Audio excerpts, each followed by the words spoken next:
Taoist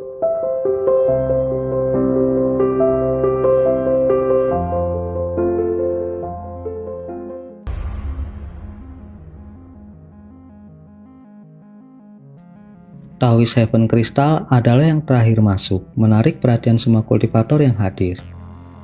Dia langsung berjalan ke tengah lantai dan dengan santai melambaikan tangannya, memanggil meja dan kursi ke arahnya dengan cahaya putih. Dia kemudian tersenyum dan berkata, "Semua orang seharusnya sudah tiba. Jika tidak ada yang ingin dikatakan, mari kita mulai pertemuan perdagangan." Taoist Heaven Crystal terlalu sopan. Tapi karena saya sudah agak tidak sabar, bagaimana kalau saya mulai? Seorang kultivator berjubah bordir berkata sambil tersenyum. Hehe, karena rekan Taoist bersikeras, biarlah. Taoist Heaven Crystal tersenyum dan dengan santai mundur beberapa langkah, mengundang kultivator berjubah bordir untuk melangkah maju. Tidak ada aturan yang diberikan untuk pertemuan perdagangan karena para kultivator yang hadir agak berpengalaman. Hehe, karena saudara Heaven Crystal setuju, orang tua ini tidak akan menolak. Kultivator berjubah bordir dengan berani berdiri dan memberi hormat kepada para kultivator di ruangan itu. Dia dengan ringan menampar kantong penyimpanan di pinggangnya dan memanggil kotak kayu seukuran telapak tangan ke tangannya dengan kilatan cahaya merah. Kotak kayu itu disempurnakan dari sejenis kayu fantastis. Api merah samar-samar berkedip dari tubuh hijau gelapnya dengan dua jimat pembatasan emas dan perak yang berpotongan diletakkan di atasnya. Kotak misterius ini menarik berbagai tatapan dari mereka yang ada di ruangan itu. Para kultivator berpengalaman ini secara alami tahu bahwa kotak itu pasti menyimpan barang berharga. Melihat harta karun ini dipertukarkan pada awal pertemuan perdagangan adalah penyebab kegembiraan. Pria berjubah bersulam itu menyapu pandangannya melewati kerumunan dengan bangga. Dia kemudian menunjuk kedua jimat di kotak itu, dan kotak itu terbuka dengan sendirinya begitu jimat itu terbang. Tiba-tiba, jamu roh merah menyala pelan melayang dari kotak. Jamu roh itu hanya berukuran beberapa inci, tetapi panas terik yang dipancarkannya dan bagian luarnya yang berkilau mengungkapkannya sebagai benda suci. Belum lagi kabut merah yang berputar di sekitarnya. Saat Hani tercengang melihatnya, sudah ada orang lain yang memanggil namanya. Seorang berpakaian hitam menghela nafas dan bergumam, "Jamur esensi merah."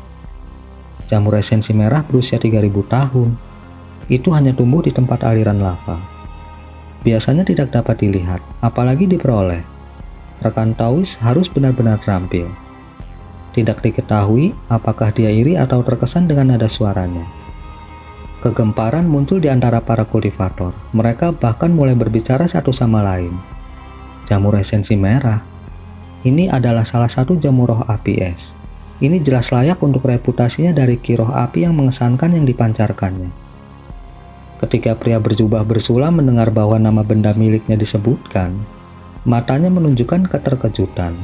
Tetapi dia segera mengingat kembali dirinya sendiri dan berkata, "Karena rekan Taoist telah mengenal benda ini, saya tidak perlu lagi menjelaskannya.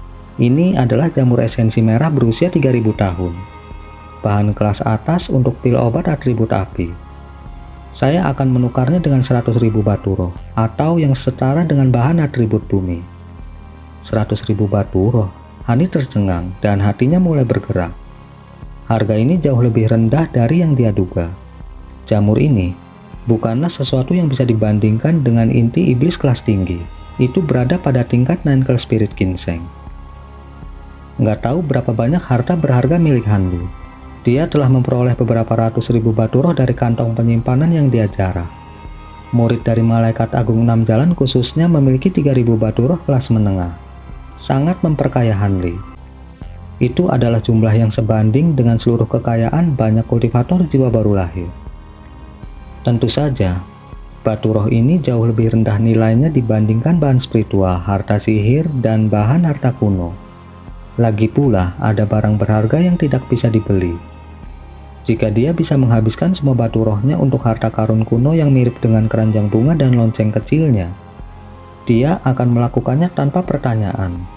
Sama seperti Hani merenungkan hal ini, kultivator lain juga tergoda oleh benda tersebut.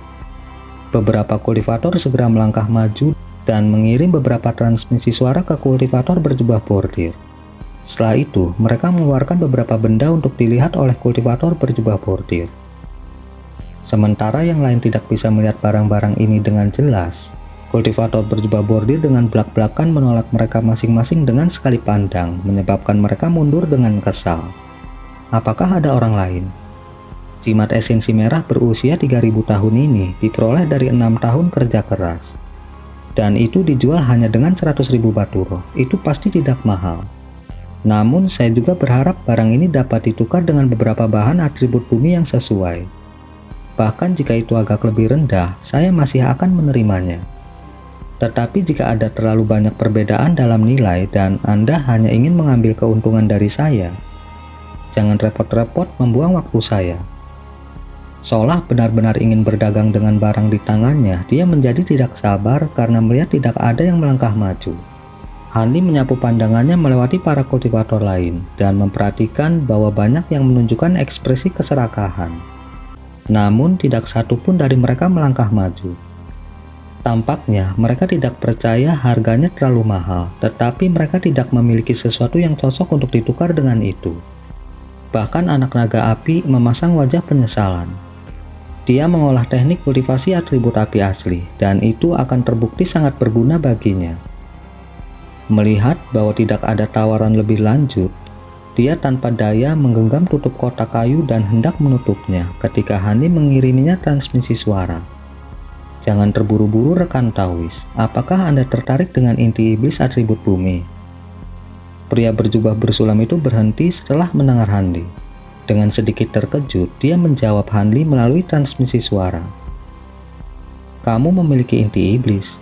Namun, jamur esensi merah saya harus ditukar dengan inti iblis kelas 7 atau setidaknya beberapa inti iblis kelas 6. Hani merenung setelah menerima jawabannya. Dia masih memiliki beberapa inti binatang iblis yang tersisa dari menyempurnakan pil obatnya.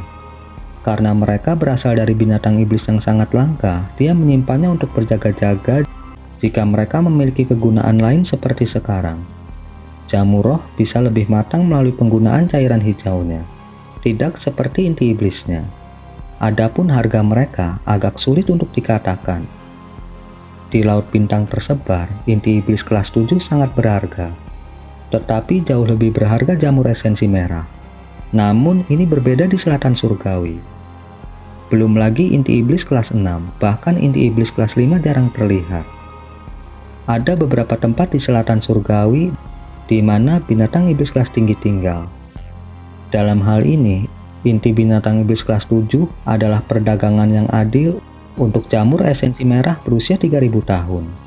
Setelah mengambil keputusan, Hani berdiri dan berjalan menuju kultivator berjubah bordir.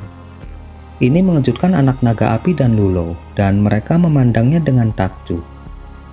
Hani mengambil beberapa langkah menuju kultivator berjubah bordir, dan memanggil kotak giok dengan klip tangannya. Dia kemudian melemparkannya ke kultivator berjubah bordir tanpa mengucapkan sepatah kata pun. Kultivator berjubah bordir dengan tenang menangkap kotak itu dan membukanya. Setelah hati-hati memeriksanya untuk waktu yang lama, tatapannya mengungkapkan kegembiraan. Kami telah mencapai kesepakatan. Dia memberi isyarat ke jamur mengambang dan menyegelnya sebelum menyerahkannya kepada Hanli. Pada saat yang sama, dia dengan cepat menempatkan kotak giok ke dalam kantong penyimpanannya. Hani menganggukkan kepalanya dan meletakkan kotak kayu itu ke dalam kantong penyimpanannya sendiri sebelum kembali ke posisi semula. Lulo dan anak naga api sama-sama tercengang. Tapi keduanya dengan bijaksana menghindari bertanya pada Hanli dan hanya mengiriminya beberapa kata ucapan selamat. Hani menerima kata-kata mereka dengan ekspresi tenang. Namun demikian, Hani sudah bisa merasakan banyak tatapan dari para kultivator yang duduk memeriksanya sekali lagi. Jelas, mampu membeli jamur esensi merah telah menarik banyak minat. Namun, Hani tidak peduli dengan kemampuannya saat ini. Dia nggak punya masalah melarikan diri dari apapun dari seorang kultivator jiwa baru lahir tahap akhir. Baiklah, karena rekan Dawis ini telah selesai berdagang, mari kita ke rekan Dawis berikutnya. Taois Seven Crystal tersenyum pada seorang kultivator wanita yang duduk di dekat pria berjubah bordir dan menyarankan, "Bagaimana denganmu?" Wanita berjubah hijau dengan anggun menjawab, tentu saja saya akan mempersembahkan harta saya selanjutnya. Dia berdiri dan perlahan berkata, "Saya tidak memiliki kesempatan yang baik untuk mendapatkan harta langka seperti rekan Dawi sebelumnya. Namun saya mahir dalam teknik penyempurnaan alat dan telah menyempurnakan cincin pengikat abadi yang tidak pernah terikat. Selama seseorang melakukan ritual untuk menjadi master cincin ini, dia akan dapat menggunakan kemampuannya sepenuhnya. Saya tidak bermaksud untuk menyombongkan diri, tetapi sementara harta ini dibuat dengan bahan-bahan umum, kekuatannya cukup hebat. Ini luar biasa efektif dalam menahan musuh dan melindungi penggunanya. Dengan kepakan lengan bajunya, sebuah cincin putih halus terbang keluar dan mulai berfluktuasi dalam ukuran dan berkedip dengan cahaya. Tanpa berbicara lebih jauh, dia menunjuk ke cincin itu, dan cincin itu tiba-tiba bergetar sebelum memanjang hingga 3 meter. Dinding cincin setebal lengan dan memancarkan karakter jimat perak bersama dengan ki spiritual yang menakjubkan.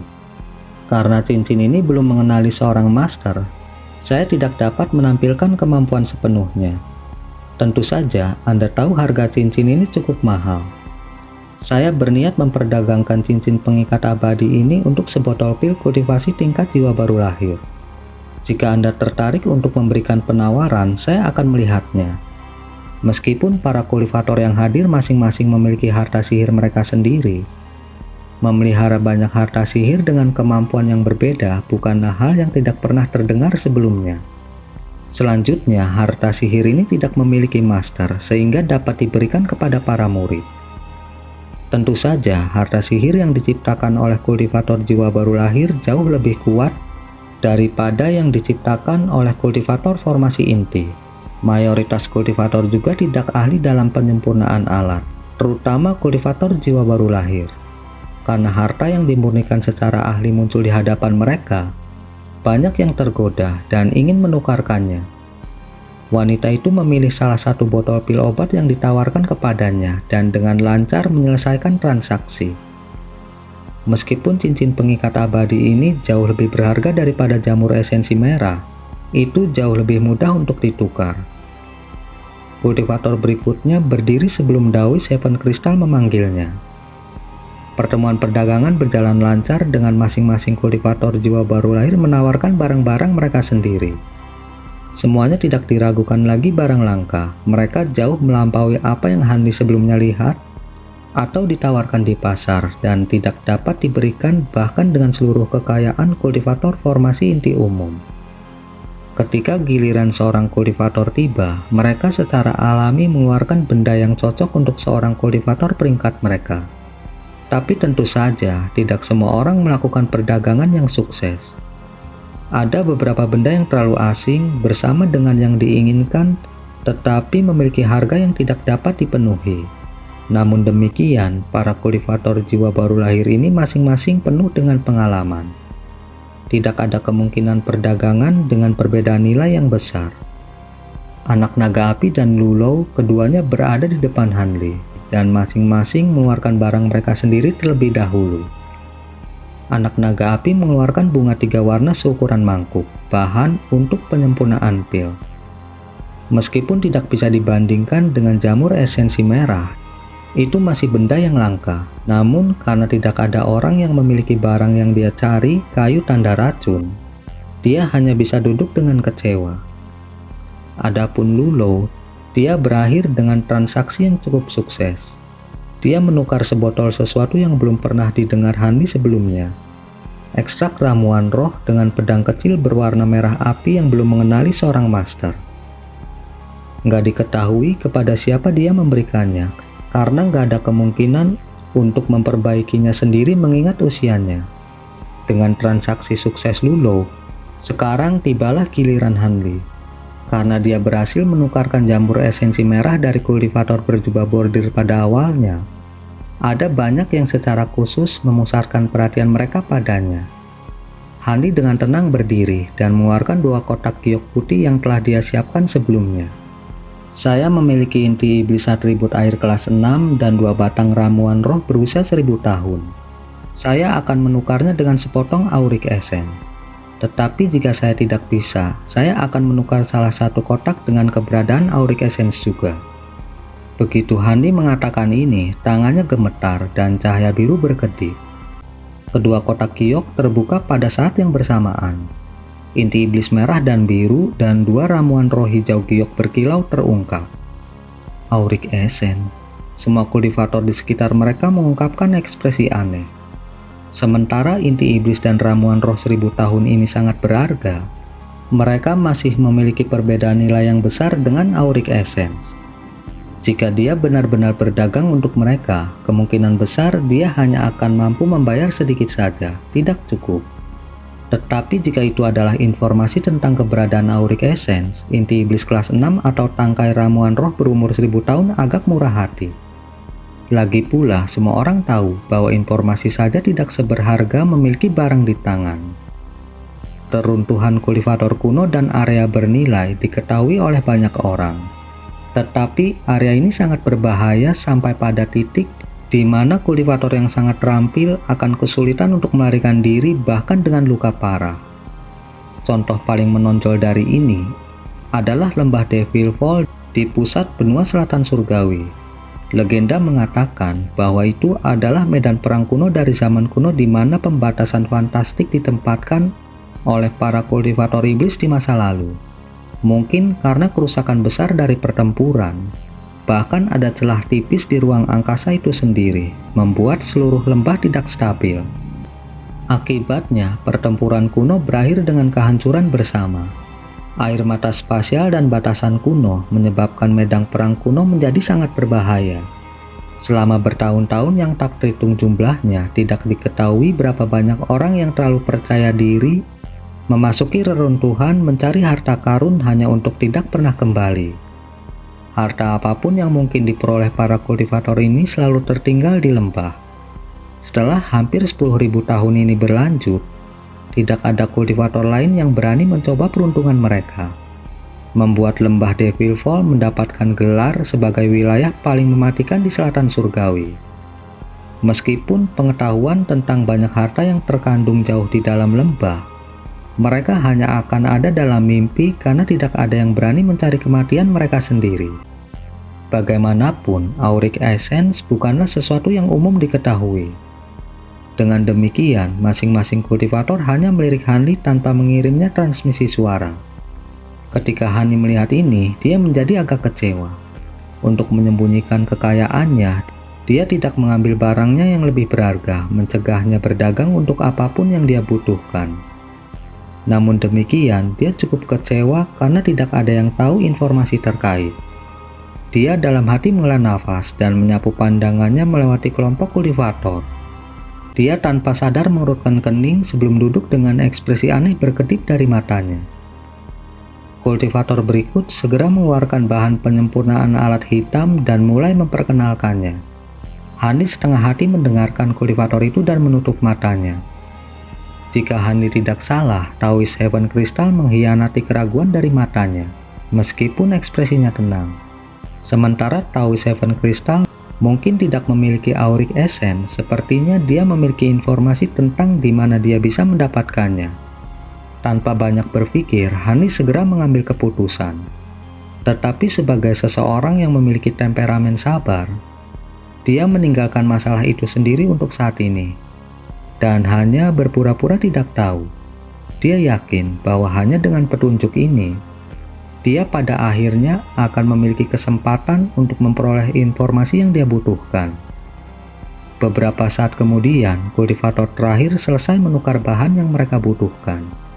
Taoist Heaven Crystal kemudian berjalan ke tengah lantai dan tersenyum. Rekan Taoist, tampaknya sebagian besar dari Anda telah menukar bahan yang Anda butuhkan. Bahkan jika Anda tidak melakukannya, itu tidak masalah. Pertemuan kecil kami hanyalah 1/10 dari para kultivator jiwa baru lahir yang telah tiba di kota.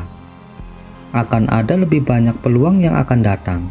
Sementara saya tidak bisa mengatakan ini untuk orang lain, saya mungkin mengadakan pertemuan perdagangan yang lebih besar. Saya harap Anda rekan Taoist akan dapat berpartisipasi di dalamnya. Tetapi sebelum kita menutupnya, saya juga memiliki beberapa barang yang ingin saya jual. Setelah Taois tua itu selesai berbicara, tangannya mulai berkilauan dengan cahaya putih. Dan dia bahkan memanggil barang-barang dari kantong penyimpanannya memenuhi meja. Ketika kultivator lain melihat barang-barang di meja, mereka kagum. Begitu Hani melihat barang-barang itu, ekspresinya juga sangat berubah. 8 boneka binatang buas yang bervariasi diatur di atas meja, termasuk serigala putih, ular piton biru, dan bahkan banteng merah. Meskipun barang-barang itu sepenuhnya diam, mereka mengandung ki spiritual yang menakjubkan yang setara dengan para kultivator formasi inti awal. Mereka jauh lebih kuat daripada boneka kera besar yang dimiliki Hanli. Dan mereka juga tidak tercatat dalam sutra boneka Hanli yang membuat Hanli bingung. Mungkinkah orang ini juga seorang kultivator sekolah 1000 bambu? Tetapi sekolah 1000 bambu seharusnya tidak memiliki kultivator pada tahap jiwa baru lahir. Mungkinkah ada kelompok lain yang mengembangkan gaya wayang mereka sendiri? Saat pikiran Hani bergerak, dia hanya bisa menatap boneka-boneka itu, berharap bisa melihat keanehan apapun. Tapi sebelum dia bisa melakukannya, lemak dari Sekte Ikatan Harmonis tersenyum dan berteriak, "Rekan Dao Seven Crystal, sejak kapan kamu mulai mengolah teknik boneka? Apakah Anda berencana untuk meninggalkan seni cahaya kristal Anda? Jika memang begitu, saya sangat kagum." Dao Seven Crystal menyeringai, "Saudara bercanda, dengan tubuh saya yang lelah, bagaimana mungkin saya bisa mengubah seni kultivasi saya? Boneka-boneka ini hanyalah sesuatu yang saya temukan di beberapa reruntuhan dengan beberapa rekan Taois lainnya. Karena saya sangat kekurangan uang saat ini, saya harus menggunakannya untuk berdagang. Meskipun kekuatan mereka tidak besar, mereka akan sangat efektif dalam situasi tertentu." Seorang kultivator dengan penampilan yang lebih tua memutar-mutar janggut di tangannya dan berkata, "Oh, saya agak tertarik dengan boneka-boneka itu. Itu adalah barang penyelamat yang bagus untuk diberikan kepada murid bungsuku. Tapi apa yang diinginkan Taois Heaven Crystal untuk itu?" Taois Heaven Crystal dengan tenang berkata, "Hehe, Taois rendah hati ini sedang mencari barang-barang langka dari zaman kuno yang dikenal sebagai batu jiwa. Setiap batu jiwa dapat ditukar dengan satu boneka binatang. Boneka-boneka ini secara pribadi disempurnakan dari para kultivator zaman kuno. Saya rasa tidak ada boneka kelas tinggi lainnya di seluruh dunia." Batu jiwa. Setelah mendengar nama yang tidak dikenal ini, para kultivator yang hadir memasang ekspresi ragu. Ini adalah sesuatu yang belum pernah mereka dengar sebelumnya. Taois Heaven Crystal tidak terkejut dengan ini. Dia menampar kantong penyimpanannya dan memanggil permata hijau giok seukuran ibu jari ke telapak tangannya. Pada pandangan pertama, itu tampak mirip dengan batu roh atribut kayu. Tetapi begitu para kultivator menyapu indera spiritual mereka melewatinya, mereka menemukan bahwa batu roh memancarkan fluktuasi dingin yang tak terduga. Sama sekali berbeda dari batu roh atribut kayu. Dengan permata di tangannya, Taois tua itu perlahan berkata, "Mungkin ada beberapa Taois yang memiliki benda ini tetapi tidak tahu namanya. Kebetulan saya punya satu, sehingga Anda bisa mengenalinya." Seorang kultivator jalan iblis yang dibungkus dengan ki hitam berteriak keheranan. Aneh sekali. Tampaknya mirip dengan energi hantu, tetapi jauh lebih murni. Taois Seven Crystal dengan lugas menjawab, "Saya tidak tahu apa isi batu ini. Tapi itu jelas bukan ki hantu biasa. Kalau tidak, saya tidak akan mau menukar satu batu pun dengan salah satu boneka ini." "Oh, itu benar." Kultivator jalan iblis dengan bijaksana menghentikan topik pembicaraan. Ketika Handi dengan jelas melihat permata ini, ekspresinya di bawah topeng sangat berubah dan matanya berkedip. Jika dia melihat dengan benar, batu jiwa ini jelas merupakan kristal binatang umbra yang dia peroleh dari alam umbra. Tentu saja, kristal binatang hanyalah nama yang digunakan oleh penduduk asli. Tampaknya nama aslinya dan kultivator zaman kuno menyebutnya batu jiwa. Hanli merenung. Taois ini tidak hanya mengeluarkan boneka-boneka itu, tetapi dia juga mengumpulkan banyak batu jiwa. Keduanya muncul di balai surgawi. Sepertinya orang ini, batu jiwa jelas merupakan barang yang jarang terlihat. Setelah waktu yang lama, hanya seorang kultivator yang ragu-ragu memberikan satu dan menukarnya dengan satu boneka binatang. Taoist Seven Crystal memanggil beberapa kali lagi, tetapi tidak ada yang melangkah maju. Mau tidak mau, dia merasa agak kecewa meskipun telah memperkirakan ini. Saat dia hendak menyingkirkan boneka binatang, seseorang tiba-tiba berdiri. Roh lelaki tua itu terbangun, dan dia melirik orang itu dengan gembira. "Rekan Taoist, apakah Anda juga memiliki batu jiwa?"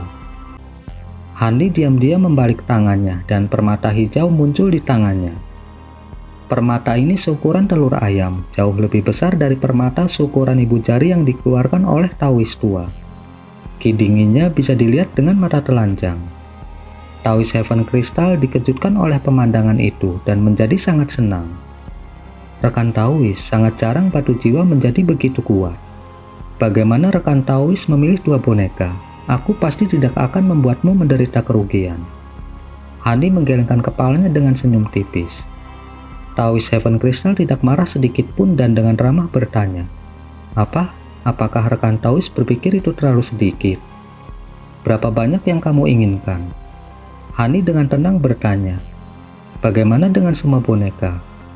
Taoist tua itu mengerutkan kening dan dengan muram berkata, "Untuk keenamnya, bukankah rekan Taoist merasa itu terlalu serakah?"